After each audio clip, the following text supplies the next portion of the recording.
क्या आप जानते हैं कौन सी नदी घाटी को भारत का रूर के नाम से पुकारा जाता है? आपके ऑप्शंस हैं ए गोदावरी, बी दामोदर, सी पेरियार, डी हुगली। आपका समय शुरू होता है अब। 5, 4, 3, 2, 1। आपका सही जवाब है बी दामोदर। दोस्तों मैं आपको बता दूं कि दामोदर नदी घाटी को भारत का रूर के नाम से जाना जाता है, जो पश्चिम बंगाल तथा झारखंड में बहने वाली एक नदी है, जिसमें भरपूर मात्रा में कोयला, इस्पात, लौह और अन्य कई सारे खनिज पाए जाते हैं। इन खनिजों के कारण यहाँ पर अनेक कारखाने, मुख्य रूप से लौह और इस्पात के कारखाने विकसित हुए हैं। जल विद्युत ऊर्जा के उत्पादन के लिए इस नदी घाटी पर कई बांध लगाए गए हैं, जिसके कारण इसे भारत का रूर कहा गया। दोस्तों दामोदर नदी को पहले बंगाल का शोक के रूप में जाना जाता था, क्योंकि यह वर्धमान, हुगली, हावड़ा और मेदिनीपुर जिलों के कई क्षेत्रों में बाढ़ का कारण बनती थी।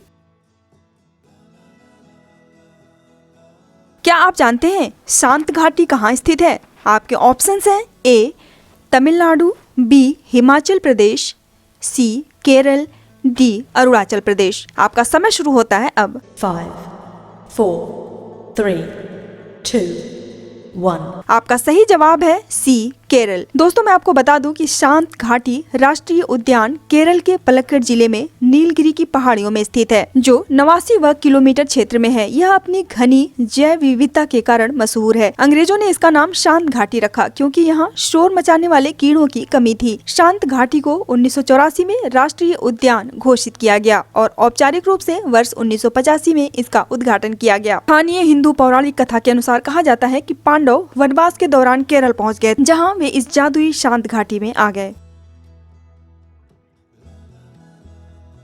क्या आप जानते हैं मदुरै कहाँ स्थित है? आपके ऑप्शंस हैं ए तमिलनाडु, बी आंध्र प्रदेश, सी सिक्किम, डी मेघालय। आपका समय शुरू होता है अब। 5, 4, 3, 2, 1। आपका सही जवाब है ए तमिलनाडु। दोस्तों मैं आपको बता दूं कि मदुरै तमिलनाडु राज्य के मदुरई जिले के दक्षिण में वैगई नदी के किनारे स्थित है। इस शहर को तुंगा नगर भी कहते हैं। तुंगा नगर अर्थात कभी ना सोने वाली नगरी। लगभग 2500 वर्ष पुराना यह स्थान तमिलनाडु राज्य का एक महत्वपूर्ण सांस्कृतिक और व्यावसायिक केंद्र है। वर्ष 1623 और 1655 के बीच निर्मित इस जगह की अद्भुत वास्तुकला विश्व स्तर पर प्रसिद्ध है। तमिलनाडु के दक्षिणी तट पर स्थित ऐतिहासिक मीनाक्षी मंदिर मुख्य रूप से पार्वती को समर्पित है, जिन्हें मीनाक्षी के नाम से जाना जाता है।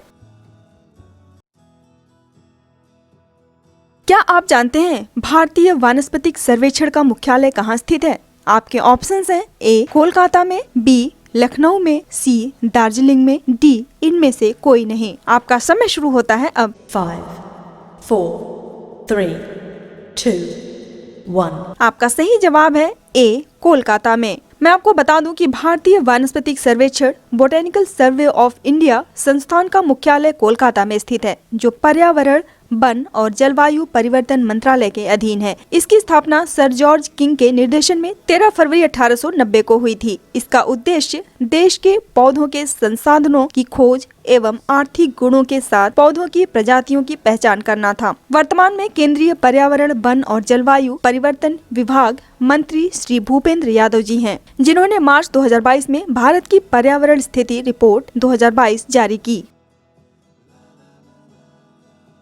क्या आप जानते हैं भारत में ऊर्जा का सर्वाधिक महत्वपूर्ण स्रोत कौन सा है? आपके ऑप्शंस हैं ए नाभिकीय ऊर्जा, बी कोयला, सी पेट्रोल, डी जल विद्युत। आपका समय शुरू होता है अब। 5, 4, 3, 2, 1। आपका सही जवाब है बी कोयला। दोस्तों मैं आपको बता दूं कि भारत में ऊर्जा का सर्वाधिक महत्वपूर्ण और पारंपरिक स्रोत कोयला है। भारत में पहली बार ब्रिटिश ईस्ट इंडिया कंपनी ने 1774 में दामोदर नदी के पश्चिमी किनारे पर रानीगंज में कोयले का खनन आरंभ हुआ। भारत का मुख्य कोयला भंडार झारखंड, उड़ीसा, छत्तीसगढ़, पश्चिम बंगाल, मध्य प्रदेश, तेलंगाना और महाराष्ट्र है। इसके अलावा आंध्र प्रदेश, बिहार, उत्तर प्रदेश, मेघालय, असम, सिक्किम, नागालैंड और अरुणाचल प्रदेश में भी कोयला मिलता है। छत्तीसगढ़ के कोरबा में स्थित गेवरा कोयला खान भारत और एशिया की सबसे बड़ी खदान है। 2021 से 22 के दौरान कोयले का अखिल भारत उत्पादन 8.67% की